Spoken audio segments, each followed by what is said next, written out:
For the event of the week, I didn't really like Age of Ultron so much, but it was all right. But I did think immediately once I'm free now, thinking no more strings on me. So it stuck a little bit apparently.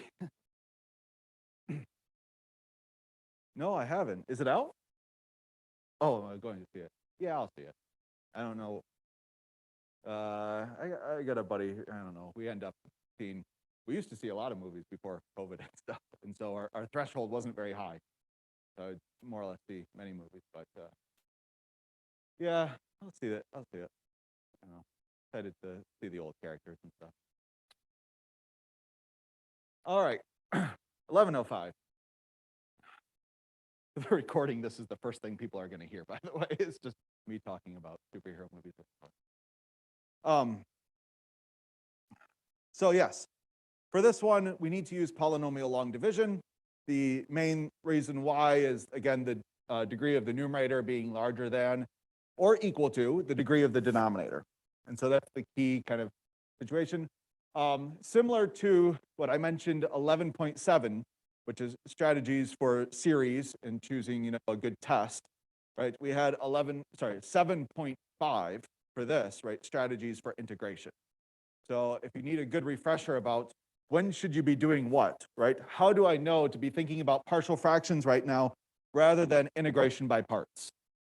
Why do I need to be thinking about partial fractions rather than trigonometric substitution? When do I need to be thinking about what, right? Because it's very possible you just get a problem like this on the final. It says do it, right? 7.5 was all about that. So not a bad section to kind of revisit. Okay, so again, the main question here was about long division. And so we need to do long division. X to the fourth minus 5x cubed plus 6x squared minus 18. And I'm going to set it up like, traditionally it maybe did long division in grade school, but with just numbers.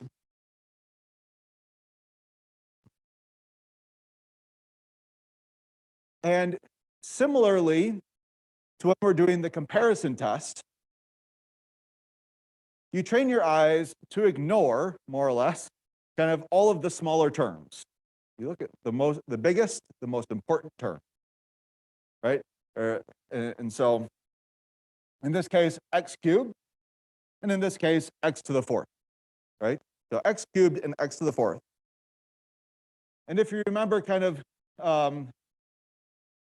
back from long division in grade school or something, you wanted to find something that when you multiplied by this, gave you this. That was ideal. If you were a little under, that was fine. But right, there's something that you can put up here that you multiply by this to get this. And again, we're just looking at these leading terms when we're doing polynomials. And so my claim is that, right, x is a good choice. If you multiply x by x cubed, you get x to the fourth. And so that's why we choose x there. Let's go ahead and do it. So we're going to get x to the fourth. And now this is the bit that you do have to multiply that x by this entire piece. So we can't completely, I don't just erase this stuff, right? I do need to multiply the x by the negative 3x squared. So that's going to be giving me negative 3x cubed.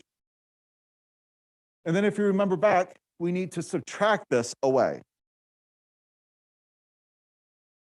It's maybe not a bad idea, maybe before we do this, just kind of a quick revisit here. Let's divide 71 by 6, just as a quick refresher on how we did this, right? I need to multiply 6 by something to give me 7. Ideally, under is fine when we're doing numbers. So what, 1, right? 1 times 6 is going to be 6. And then we go ahead and we subtract that away. Bring down this extra piece, we have 11, right? So now you play that same game. We need to multiply something by 6 in order to give me 11. Under is fine, right? So we're going to do 1. And so 1 times 6 is going to be 6. And then we have a remainder of 5. So the ending result was that 71 divided by 6 is equal to 11 plus 5/6. Of course, your calculator will verify this. But notice the structure here is important, right? You have this quotient, the answer here, 11, plus the remainder, the piece that didn't successfully get divided by 6 yet. It still needs to be divided by 6. So that 5, right? Everything's being divided by 6, including the remainder here. So of course you can double check, right? If you multiply through by 6, right, you'll get what 66 right here plus 5, that's going to be 71 altogether. 71/6. Okay, so same sort of deal going on here, right? We need to subtract. And I put these parentheses because this is the most common mistake that I see once you get going fast and it's again in the middle of the exam, the adrenaline's rushing and all that sort of stuff. People will subtract away this and they'll successfully get 0, reducing it, right, successfully. But then they'll go ahead and do -5, -3, that's -8, right? Well, not quite, right? You need to subtract away -3. So when you subtract away -3, that's going to be adding 3, and this should be -2x cubed. And now, similar to this mini example here, right? We needed to bring down the 1. We need to bring down this other stuff. So 6x squared, 18. And then you play this game again, right?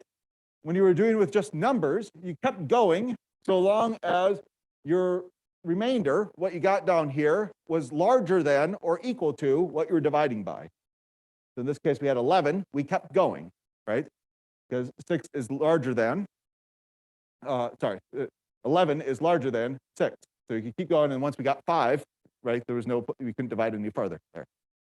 We do the same thing over here, but now you're thinking about powers, right? So in this case, I'm looking at x cubed and x cubed. And so we can still continue to play. Once this power gets smaller than this, right, you stop. So next up would be -2. I'm going to multiply by -2, because when I do that, -2x cubed, we'll get this exactly to match up. And don't forget, I need to multiply by all of this. So -2 times -3x squared is going to be 6x squared. And again, I need to subtract all of this.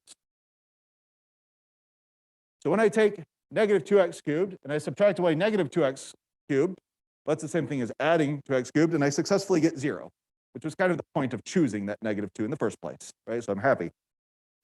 Here, coincidentally, these end up canceling out nicely, right? So I have the 6x squared minus 6x squared, so this ends up giving 0 as well. Bring down the -18.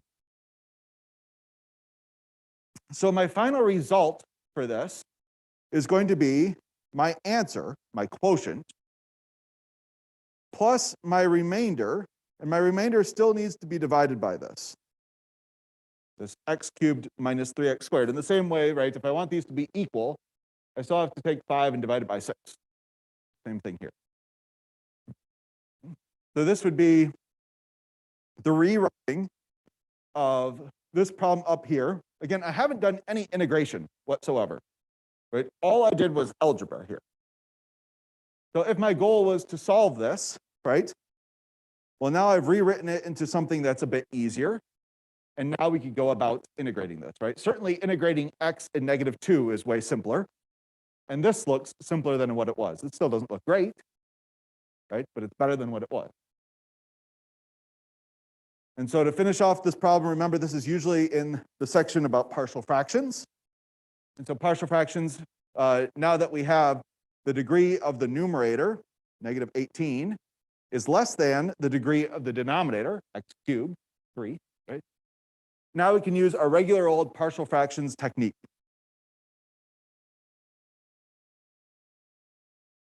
I don't know, since this problem was written with a goal in mind of performing long division, I don't know how gruesome this will be.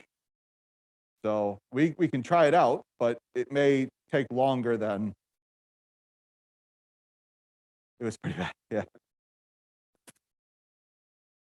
Can anyone tell me just what are the general steps for partial fractions, right, from here on out? What's the first thing I would do next?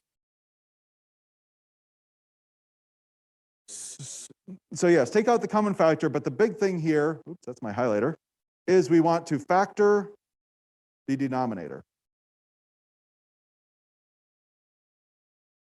So you would write this as -18. And in this case, you factor this by taking out the common factor, but if you had some like quadratic or something, some other way to factor, you would do that as well. Now you're going to rewrite using partial fractions decomposition. So this is going to be equal to, and if you don't mind, I'll do it incorrect here, and you can yell at me.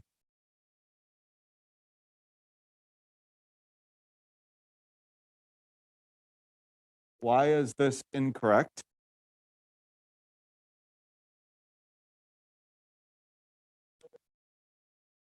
Exactly. Remember, trying to describe to you what partial fractions decomposition is like took a while, right? There's a whole bit to it. And one of the things is that anytime your degree of your factor, right?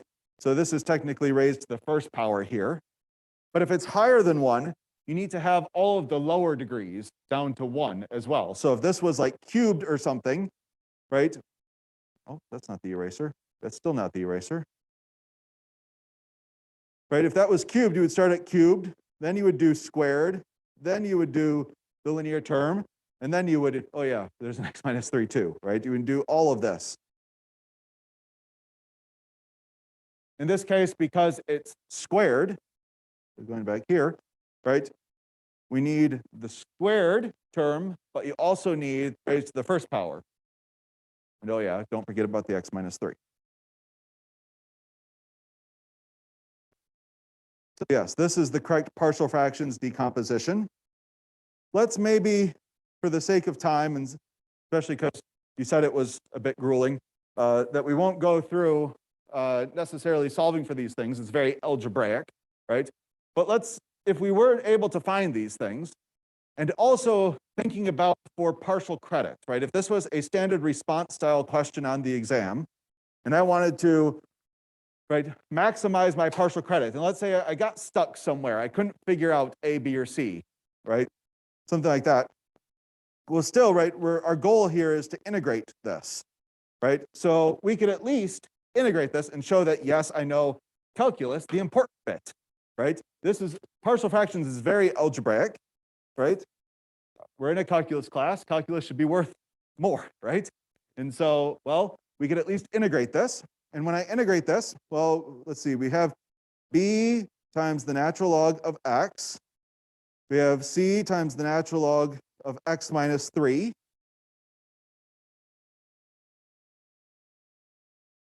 And I'll say that here in calculus 2, one of the most common mistakes, especially for a problem like this, I will see people write a times the natural log of x squared.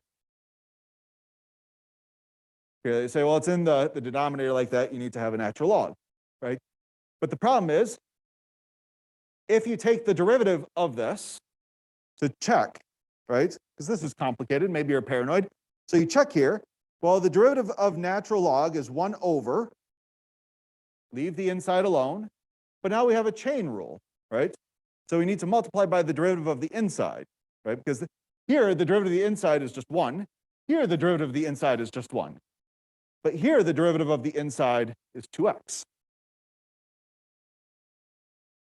So notice you do not get back to where you started. So this is not an accurate antiderivative. So, yeah, people just get really natural log happy, I suppose, right? They want to have natural logs everywhere. But remember, any time that you had the integral of x to the n, from calculus 1, we had a power rule for antiderivatives, right? We've used it earlier today, right? You raise the power by 1. This can even be fractions and stuff like this. And then you multiply by the reciprocal of that new power. And of course, you can double check if you take the derivative, you get back to where you started. The only time that this doesn't work is when n is equal to 1. N is equal to -1. This isn't in the denominator. So if n is equal to -1, notice what happens here. You get -1 plus 1, 0. And so this doesn't work. And so, which by the way, right, if you have x to the -1, this is the same thing as 1 over x. This is the only time, right, where the power rule does not work, and you get this natural log thing. which, by the way, historically, this took mathematicians a very long time to figure out. This right here was called the quadrature of the hyperbola problem. They knew the area for all of these other ones. They said this works perfectly well, but when we try to apply this formula to this, it doesn't work. And so it really frustrated people for a long time, right?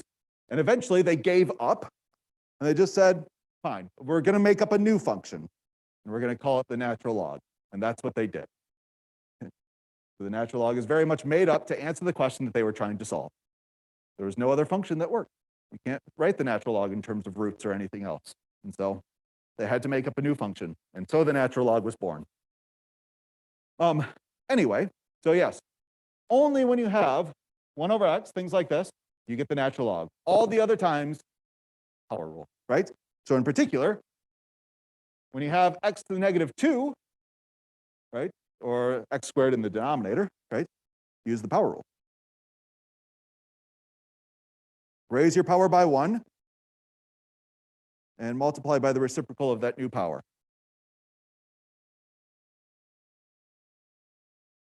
Happy face. Now you can double check if you take the derivative of this, you do successfully get back to where you start.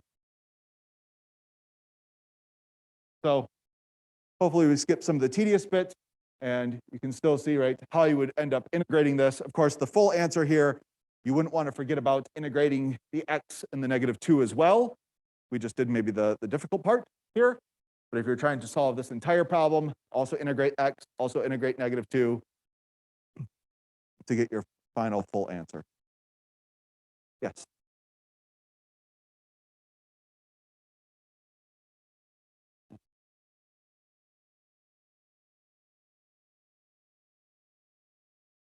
Yeah. Yep. Anything. Yep. I mean, if you have lucky dice or something like that, you can roll them and, you know, input that answer to 3 decimal places. So I don't know, right? So because almost certainly you're getting it wrong, right? To 3 decimal places, you're probably getting it wrong, and you're just trying to maximize partial credit at that point. And so that's when the grader will go through and they'll look, right? And they'll determine, oh, well, yeah, this person did the long division right? They did all the calculus right. They just couldn't solve for one of A, B, or C or something like this. And so if this is like a 7-point question or something like this, you're probably getting 6 out of 7 points, right? So yeah, by all means, do the problem as much as you can, especially the calculus bits, even if you can't get it all the way. For the standard response ones, of course. The multiple choice and the true false are usually shorter, right? They're not as long as some of the standard response ones. Question about this stuff here before we move on?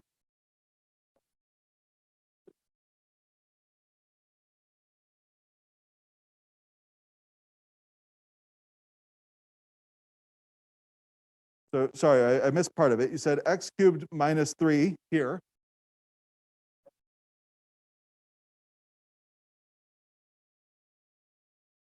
Let's just imagine there's a 1 here, right? There could be anything up there. Hopefully the degree of the numerator is less than or equal, is less than the degree of the denominator, right? But it could be x squared minus 5x, you know, because again, you're going to factor the denominator. You're going to split it up using partial fractions decomposition, right? And then you're going to go about integrating, right? Once you solve for A, B, and C. This problem is much harder than the problem given, and probably much harder than any of them that you've seen, even in web work, even the really late ones in web work. This is harder than any of those, because how do you successfully factor x cubed minus 3, right? If I tell you to factor something, you can do quadratics pretty well, right? And you can do specific cubics and higher degree polynomials. But if you just pull a random cubic out of a hat, almost certainly it's going to be very difficult to factor. I mean, this one's even on the nice side because you don't have x squared and you don't have an x, right? It's just x cubed minus 3. So I know that this is going to factor into x minus the cube root of 3 times some other stuff. That other stuff's going to be hard to find. It's going to be a quadratic. I can tell you a little bit more of maybe what it looks like, but it's not going to have any real roots or whatnot. It's going to be irreducible. And so this is a very difficult problem that you've made up just like this. And I'm sorry to say that, you know, math, there's a lot of problems that are very difficult, especially in calculus with integration that you can make up accidentally. You just change one thing. It's amazingly difficult.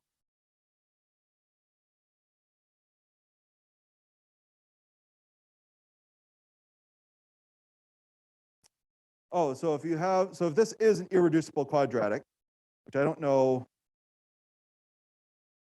this isn't it right here. This is not a correct factoring of this, but this is would be irreducible, right? So if you did need to split up something like this, yeah, you would have a divided by x minus the cube root of 3. And then for an irreducible quadratic, you're absolutely right. So you're talking about a little bit more into the weeds about what is correct partial fractions decomposition, right? If you have an irreducible quadratic, like this one here, you're right that you don't have just a constant on top. You have to have a linear. You have to have a couple pieces. So since I already used a here, I use bx plus c. That's absolutely true. And by the way, this would make a fine like true-false style question. I mean, I can ask a question like this, you know, I could give you like, you know, whatever, one over here, and I could say, this is the correct partial fractions decomposition. The answer is true. And then the other version could be, you know, this is the correct partial fractions decomposition. And the answer is false, right? So, I mean, even if you say, well, this is wildly too difficult to solve out, you know, on a time setting, you could still ask a very small piece of it, right? Either as a multiple choice, right? And you could do a multiple choice, and this is maybe one of the versions, and then, you know, this is one of the versions, and you have to come up with a couple other reasonable wrong answers, right? Or you can do a true false, right? So, yeah, that's good. Good question. And another thing about this? New topic? Okay. Any other questions about partial fractions before we move on? Yeah.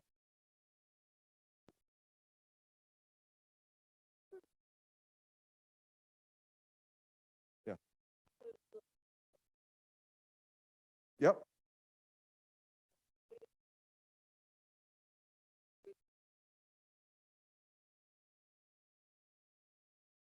So yeah, the question is, for a question like this, right, you notice that you spend a lot of time with the denominator and very little time with the numerator, right? And that's true, especially when you're thinking about partial fractions decomposition, right? So if you decide that you're going to do some other technique, right? If you're going to employ integration by parts, for instance, right? That statement's no longer true, right? You would need to think about the numerator and the denominator maybe differently than you would for partial fractions. But if you decided, I'm using partial fractions here, right? Yes, you factor the denominator. Even if the numerator factors, you don't care about it, right? You don't factor the numerator, even if it does factor. It ends up causing you more headache, and you have to end up expanding it if you do factor the numerator for some reason. And then, yeah, the partial fractions decomposition is very much related to what does the denominator look like. The only real times that you use the numerator is, first of all, in your early checks, right, to see, do I need to use polynomial long division or not? Then you really have to look at the numerator, compare it to the degree of the denominator, and see there. And then also when you're going about solving for this a, b, and c, right? In this case, my numerator, at this point, once I had simplified it down, looked like negative 18. And so when you go to solve for a, b, and c, remember you're multiplying through by this greatest common denominator, which is going to be throughout all of these things, it's the x squared times x minus 3. And then you can't forget about, right, once you do that, right, that negative 18's looming there, and you use that to solve for a, b, and c. Yeah. Good. Well, I probably, since you just asked this question, probably owe it to other people to circulate a little bit, but hopefully there's good coverage here. Another question, who has another problem that you'd like to discuss? Yeah? Okay.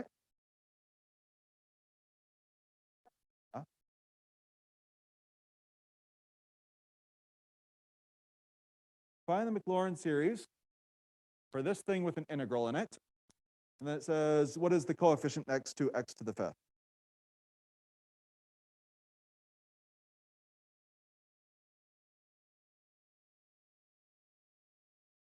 This is another example. I think I talk about it a little bit in 11.10, a later video. This is an example of an integral that, if I just gave you e to the 3t squared, and I told you to integrate this. And I said you can have all day, all night, you can have the entire semester. Just, integrate this for me, right? And you think about partial fractions and integration by parts, and you think about all the different techniques in the world, right? And none of them work. And then you finally get so frustrated that you go to the internet, right? And you type in Wolfram Alpha or one of these other sites, right? What is the darn integral of this thing? And it spits out some nonsense function. I don't remember if this one's like ERF or what it is.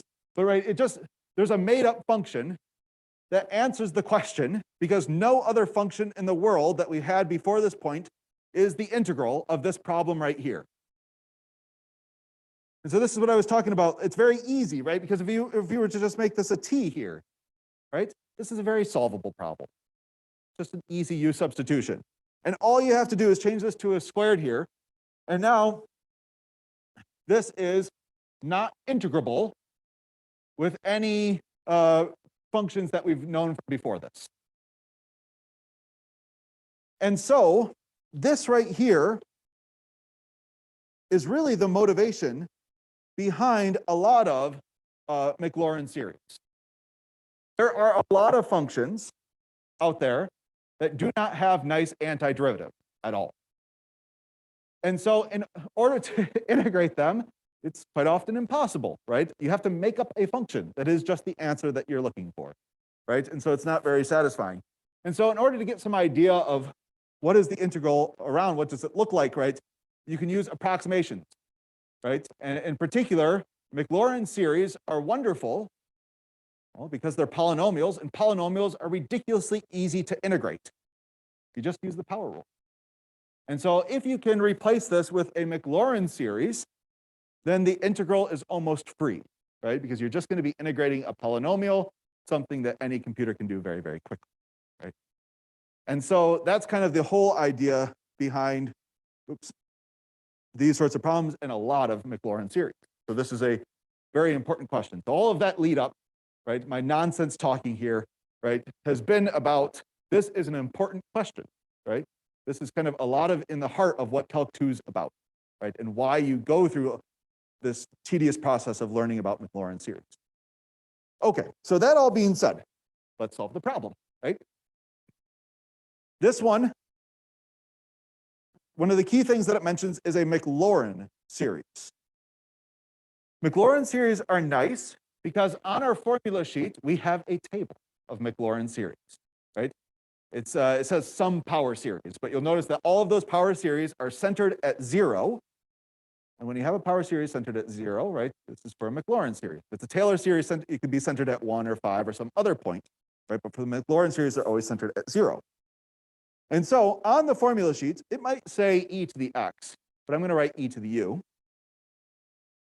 That this is equal to u to the n divided by n factorial, summing from n equals 0 to infinity. This is perfectly fine, and this is again what the formula sheet tells you. It'll also tell you that the radius of convergence on this is infinite, so you don't have to worry about does this actually work and where does it not. But notice that we're going to become very interested in a coefficient next to x to the fifth. And so for that, having the full power series written in sigma notation is not as useful as just writing out a first few terms. Because I don't care about x to the 7th or x to the 9th or x to the 8th or anything like that, right? I just care about one particular one. What's that x to the 5th? Where does it come from, right? And so I'm going to write out a first few terms here. And if you remember kind of when we were introducing some of this stuff, I told you it's probably a good idea to get in the habit of carrying around both of these things, right? Carrying around the first few terms and also carrying around the sigma notation, kind of getting familiar in how to manipulate both of those because different problems will ask for different things. And so, well, the formula sheet doesn't give you the first few terms, but right, it does tell you the sigma notation. So let's just think about really quick, how do you convert from sigma notation into the first few terms? And so we're just going to plug in specific values. So if I plug in, for instance, n equals 0, I'm going to have u to the 0 divided by 0 factorial. Anything to the 0th power is 1. And 0 factorial, that's weird. Anyone remember what 0 factorial is equal to? 1. Yeah, so this isn't actually dividing by 0. You're dividing by 1. Okay. Now we're going to plug in n equals 1, and maybe n equals 2, and maybe then I'll be bored. And remember, because it's sigma notation, sigma also starts with, right, S, it's sum, right? You're summing these all up, which, by the way, there is in higher math classes, you can do pi. You could do something like this. And could you guess how you're stringing these along, not with addition, but with what? Multiplication, because it stands for product, right? So pi product sort of deal. So yes, this does. So there is other things like that, but here, sigma, we're doing sum, right? So we're summing these up. Let's plug in n equals 1, maybe a little bit quicker now. U to the first divided by 1 factorial, which is 1. U squared divided by 2 factorial, which is 2. Let's do n equals 3 as well, just because we want to see that, right? It's 3 factorial. So 3 times 2 times 1, right? We get the 1 and the 2 here, and we get, right? We want to make sure that this is factorial and not just n. Okay, so now we got the first few of those. And, well, my u here is 3t squared. So that's what I'm going to go ahead and plug in. So e to the 3t squared. And again, because I'm interested in a very specific thing, x to the 5th, I'm going to be plugging into kind of just these specific things. I'm going to drop the sigma notation now. So 1 plus 3t squared, that's my u, divided by 1. So again, u equals 3t squared. 3t, oops, not in parentheses. 3t squared now squared divided by 2. Let's just go ahead. I'm not going to include the other one here. Let's take one line to simplify this. 1 plus 3t squared plus 9t to the 4th divided by 2. Plus, there are more terms. And again, this thing on the left-hand side is darn near impossible to integrate. You could think for the entire semester about using whatever, partial fractions, integration by parts, all the techniques that we've taught you, right? None of them work. However, we can get some good approximation by looking at this other side and integrating 1 plus 3t squared plus 9t to the 4th divided by 2 plus so on and so forth. And again, we're interested in integrating from 0 to x. 0 to x. So when you integrate this thing on the right-hand side, which is very easy because, again, it's a polynomial, well, when you integrate 1, and again, all of this is with respect to t right now. You integrate 1, you get t. When you integrate 3t squared, you get t cubed. Here, you're going to get, what, 9/10 t to the 5th, so on and so forth. And again, we need to evaluate from 0 to x. If you plug in 0, well, it's a polynomial, right? 0 raised to various powers and stuff, it's all 0. When you plug in x's,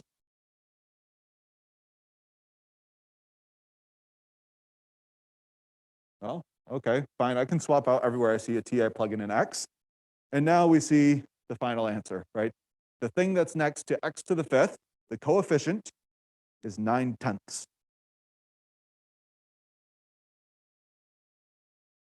But you could also use this to approximate maybe the area under the curve, right? Whatever area that you wanted to, right? If you wanted the integral from 0 to 5, if you wanted that area under 3 sorry, e to the 3t squared from 0 to 5, right? You could use this and maybe just take it to 10 terms or something like this and use that to approximate the area under the curve. So again, this is very useful here. Good. Any questions about this? Okay. More questions? I don't think you've asked one yet, have you? Oh, you did. You did ask one. Yeah, I remember. Anyone who hasn't asked a question, who has one? Again, kind of being fair a little bit here. Yeah.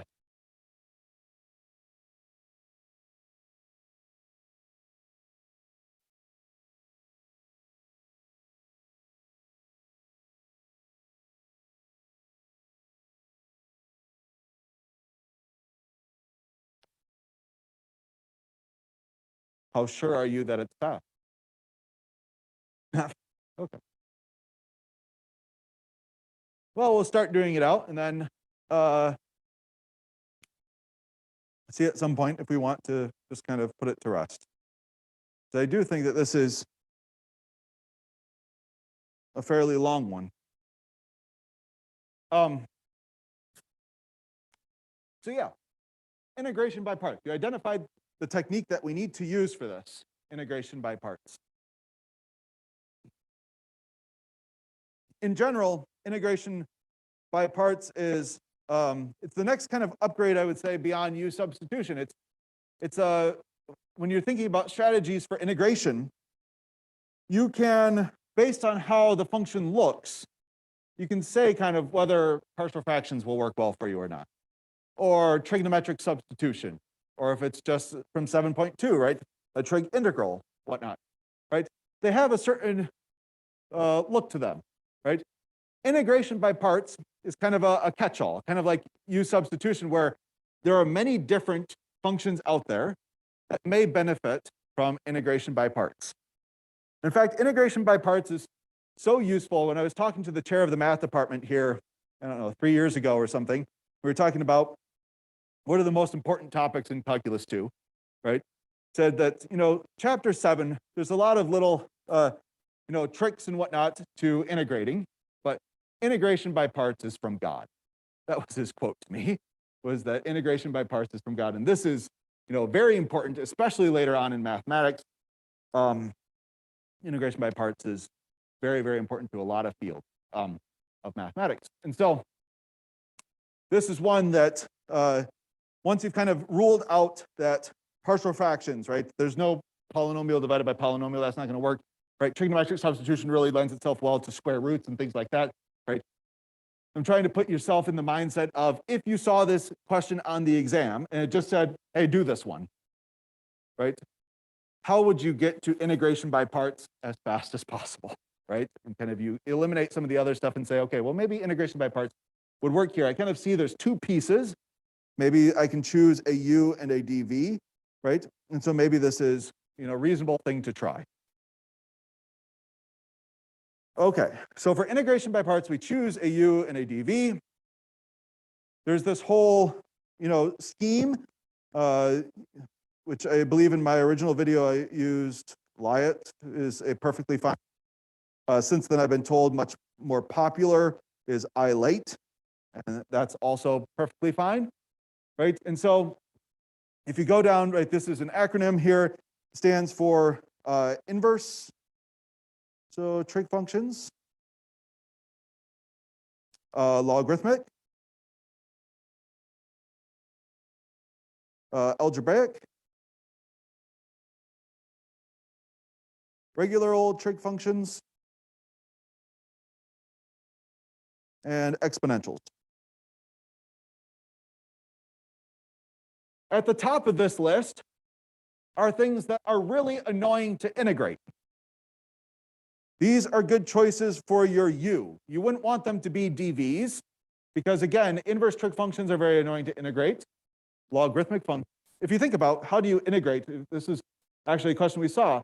If I just asked you regular old, how do you integrate sine inverse of x? Can anyone tell me how do you integrate this? What is the technique you would use? Or same level of difficulty. If I asked you to integrate log x, what is the technique that you would use? Internet, by internet, yeah. They're both integration parts questions themselves. So within an integration by parts question, you would have another integration by parts question. So again, these are things that you really don't want to integrate. And so you have a choice. One of them you have to take the derivative of, one of them you have to integrate. So the things near the top, you want your u's to be. These are things that we're going to take derivatives of. Things near the bottom, those are better to integrate, right? I can integrate e to the x, exponential. I can integrate trig functions, sines and cosines and tangents and stuff, right? I can integrate algebraic stuff. Algebraic is all of your polynomials and all of your roots, right? So if you told me square root of x, fine, I can integrate that, right? Okay. So now that we've had kind of an open,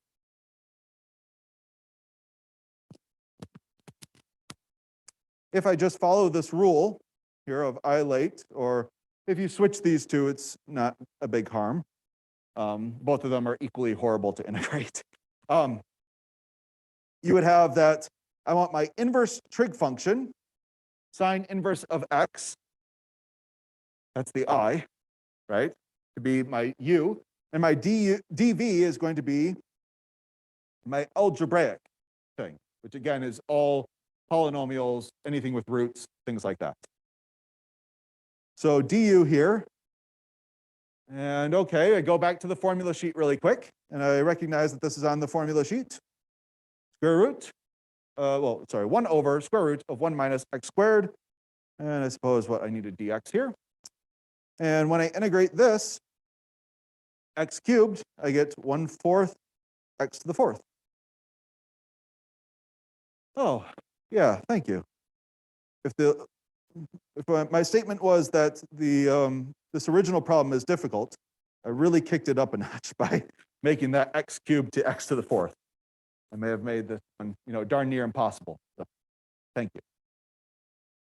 All right.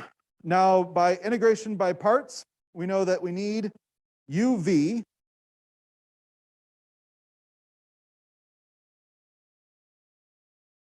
minus the integral of v du. So v du.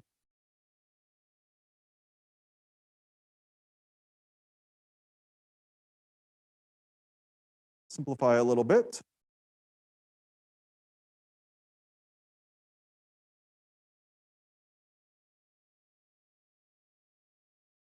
Now imagine we're on the final exam. It would be a very difficult final exam question, by the way. You'd sink a lot of time into it. You would look at this and you'd have to say, am I on the right track? Am I headed in a good direction, or do I need to back up and try something else, right? And so looking at this, I'd say, right, first of all, this bit, no integral. I'm happy with that. This is simpler than what I started with, right? I was able to successfully get rid of my inverse trig function. It's a scary thing, right? And I now have just a purely algebraic thing here that I need to try to evaluate. And so, yes, I have made some progress, but it's still not easy by any means. To finish this one out, you would hem and haw for a little bit. And I hope eventually try a u substitution. This is not an easy u substitution. But a u substitution will solve this. And so for any u substitution, remember the rule of thumb, a good choice for u is an inside function. This works about 95% of the time. Yeah, question. You could use trig sub, yeah. But if u sub works, trig sub usually takes a few extra steps, right? But yes, trig sub would work here. An inside function, right? Well, 1 minus x squared is inside of my square root. So I'm going to try that. So du is equal to negative 2x dx. And so this is going to transform into root u in the bottom. Let's see, I need to use one of my x's and my dx, right? So let's go ahead and rewrite this as x squared times x. I'm going to use a little bit of that there to start trading in for my du, but still I have a negative 2, right? So I'm going to write du divided by negative 2 here. Oops, I still have an x squared up there. So we could bring out this negative 2, which once we've solved for it, right, is negative 1/2. And now you can see why I said that this is not an easy u substitution. Because after you do your u substitution, you still have x's remaining. And so whenever you have x's remaining, you have to decide on a couple of things. First of all, you have to maybe rethink, am I going in the right direction, or do I want to try something like trigonometric substitution? Or is there a way that I can go back to my original exchange equation and exchange the rest of the way where I don't completely make this horrible, right? If you end up with, when you have to exchange these x's, right? I've had it where you have like u is equal to sine of x or something like this. And if you still have an x remaining, that means you have an inverse, right? To solve that for x, and it's just horrible, right? And so you're making things way more complicated. And so then you usually back up and say, let's try something else. Here, you can rearrange this to get x squared is equal to 1 minus u. So x squared I can trade in for 1 minus u.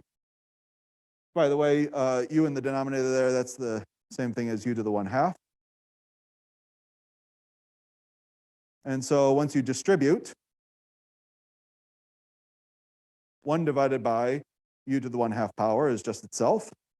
U divided by u to the 1/2 power, remember those powers subtract. This is really u to the first.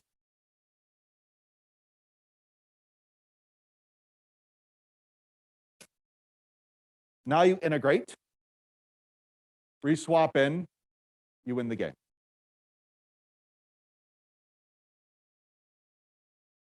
If anyone really wants to see it worked out, we can see it all the way through, but hopefully this kind of sees you through the most interesting bits for this. The fact that you have integration by parts, which is relatively straightforward, but then the result that you get out of this is not a simple u substitution. Any questions about this before we move on? All right, we'll go back here.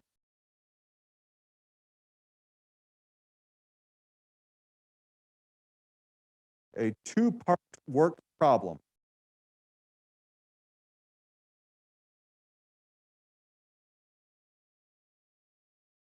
Sure. So remember from work 5.4 that there were kind of 3 different levels of problems. Probably going to need you to, here, I'll ask for it here in just a second. You can wake it back up. So when I did my 5.4 work video, I mentioned kind of different levels of problems, right? So the level 0 problem are things like with Hooke's law.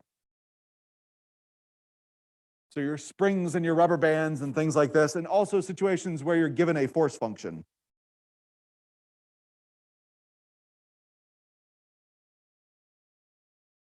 So again, Hooke's law is where the force function is equal to some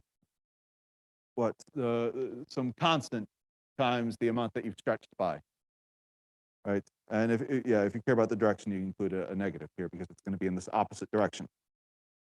So these are where it's given to you, or it's right just Hooke's law. The second thing is where you have it's not so bad except for the force function isn't given to you, and you have it's a little bit more ad hoc. So level 2 is going to be stuff like rope, chains, etc. And you may or may not have things on the ends of those, elevators, leaky buckets, whatever, right? So sometimes you have things on there. And these ones are a little bit, you have to do a little bit of guess and check. They're linear. They're always a linear force function, but you have to kind of say, well, if I pull it up this much, how much force is being acted? If I pull it up a little bit more, right, how much is being acted on it? So they're all linear, but you have to do like a little bit of guess and check for your force function. And then the last type, level 3, is where you have like liquid pumping.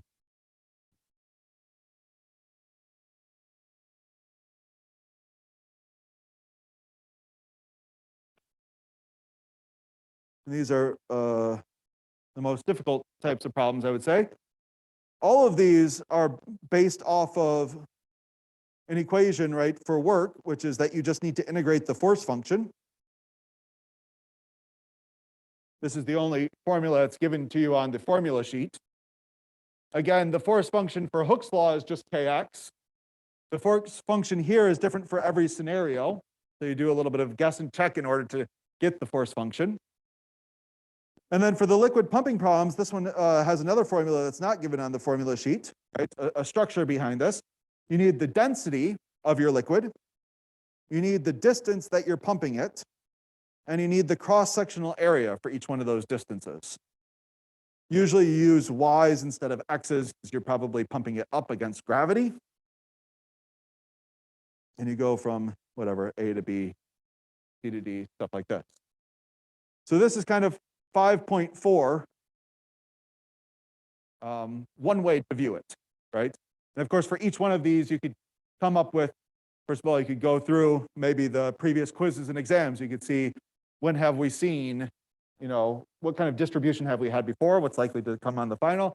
You go through the WebWorks and try to figure out what's kind of a reasonable timed problem. So let's see the question here. So a total water tank with a radius of 4 feet and a height of 10 feet. You are pumping it, 16 volts, and it's 6 pounds per cubic foot.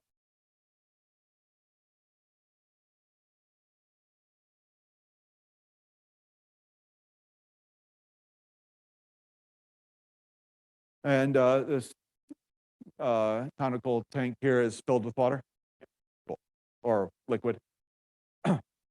Okay, so good. You can see that as you read the problem, I quickly tried to place all of that information in reasonable spots because I saw on your paper there, it looks kind of very dense, right? And so you want to try to distill this a little bit into something that's a little bit nicer to look at. So in order to solve this problem, we are going to be using, right, because we're pumping liquid here, this formula.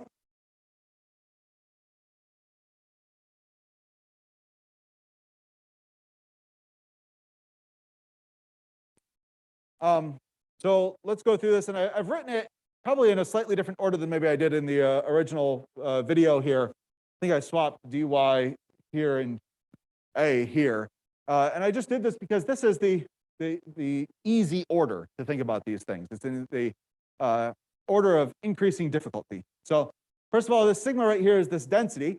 You quite literally just have to be given this in the problem. So 60 pounds per cubic foot, that's how much this stuff weighs.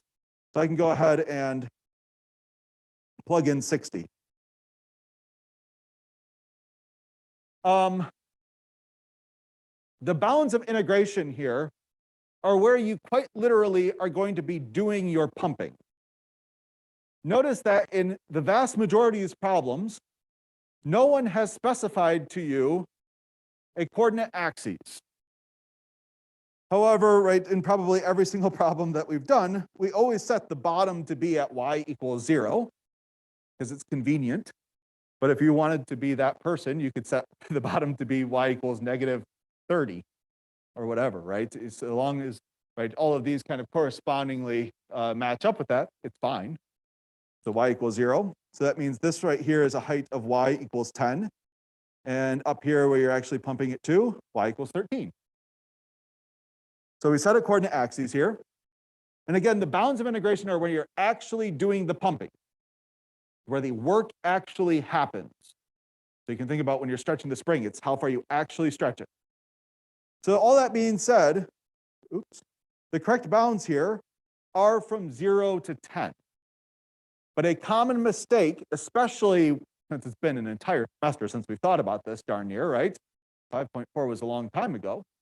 A common mistake on the final exam especially is 0 to 13, right? But notice that there is no liquid here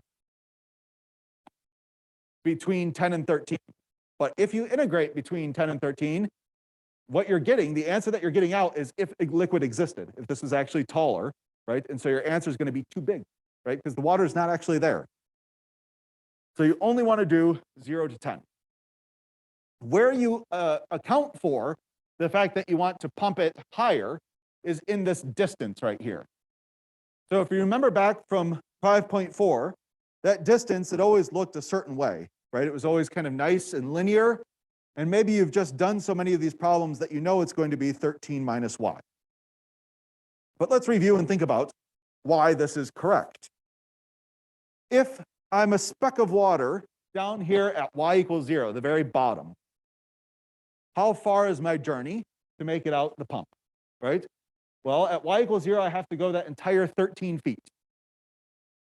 So you kind of check, right? If I plug in y equals 0, I get out 13. Yes, this seems to work. If I was a speck of water up here at y equals 1, well, then I only need to be pumped 12 feet up, right? And so at y equals 1, 13 minus 1, that's 12. So you can kind of just verify that this is working the way that you're expecting it to work. The most difficult bit here is the cross-sectional area. Because at y equals 1, or y equals 2, or even at y equals 0, arguably, right? There isn't just one speck of water, but there's an amount of water. All of this water here in this disk has height y equals 1, and it all needs to be pumped up 12 feet. Likewise, up here, if I was to look at y equals 5 or something like that, all of this water right here needs to be pumped up but 8 feet. So we consider all of this water in a clump. And when we say how much water is in that clump, how much water needs to be pumped up 12 feet, or how much water needs to be pumped up 8 feet, right? The area is the bit that tells you that there's more water here at 5 feet of height than there is down here, and there's even less down here. So you need to know how much water you're actually pumping at each one of these heights. So that's what this is telling you, and that's why it's needed. In order to figure this out, right, well, you may remember from these sorts of problems that they're going to rely on a similar triangle. So we're going to use a similar triangle because the water at 1 foot or at 5 feet, right, we're very interested in, right, maybe the radius, actually. We don't care about the y value so much, but we get the amount by looking at the radius. Likewise here, this is going to be a different r value. And based on whatever this y value is, right, how much you've gone up, you're really interested in what this r value is. And so luckily, we're getting here a similar triangle with the overall cone. So the overall cone, this very rigid structure that's holding your water, it's maybe built out of, I don't know, plastic or something, or metal, right? The water itself takes on the shape of its container. And that's why you get these similar triangles. And so I'm going to kind of distill this down into a simpler picture because that's looking like a lot right there. And I'm going to say the height and the radius here, and again, what we're really interested in is the radius, is similar to the overall height of the structure that's holding the water is 10, the radius of it is 4. And so we can set up this ratio. And the ratio looks like y is to r as 10 is to 4. And so I can solve this. Let me go ahead and just put in here really quick, right? Again, the area formula, all of these cross sections are circles. I could say are circular. So all of these areas of circles are pi r squared. But again, we are integrating with respect to y. We want y's. We are not in multivariable calculus yet. That's next semester, Math 234. So we need to swap out and get all y's. That's another way to think of it. So I'm going to say r is equal to 4/10 and a y here. So again, multiply by r up here, 4 comes up here, 10 goes down here, there we are. Of course, you can simplify that to 2/5. So this is going to be pi and 2/5 y squared, right? Because we want all of r being squared. And now we have everything in terms of just y's. Now we're in single variable calculus, a perfectly fine question for us to solve. So at this point, let's go ahead and take out some constants. So for instance, the 60 can come out, the pi can come out. When you square the 2 and the 5ths, right, you're going to get 4 and 25ths.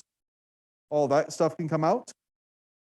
The stuff that can't come out is the 13 minus y, strung together with subtraction. So sadly, you can't factor out the 13 or anything like that. If it's multiplication, you could. Y squared dy. Distribute that, integrate, plug in 10, win the game.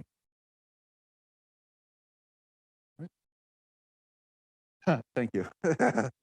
Yeah. It's a shame to come all that way and then plug in 60, right? Yeah.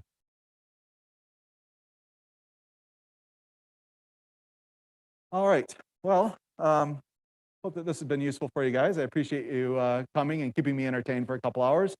Wish you the best of luck on your final exam here on Monday. Make sure you set extra alarms and whatnot. And, you know, it's always, well, for the midterm exams, it's always a bit strange. I would get students who said I overslept. So they're napping beforehand. But do make sure you set multiple alarms on multiple devices in case one of them lose batteries and whatnot. If you miss the exam, it's really not good. And also, by the way, I am teaching a live class of Calc 3 next semester, I'm happy to say. So if you have some flexibility in your schedule, you know, I think my name's listed and everything now. So if you want to hang out with me again next semester, I'd love to actually see your faces, you know, and have you in person. So, yeah. Anyway. Oh.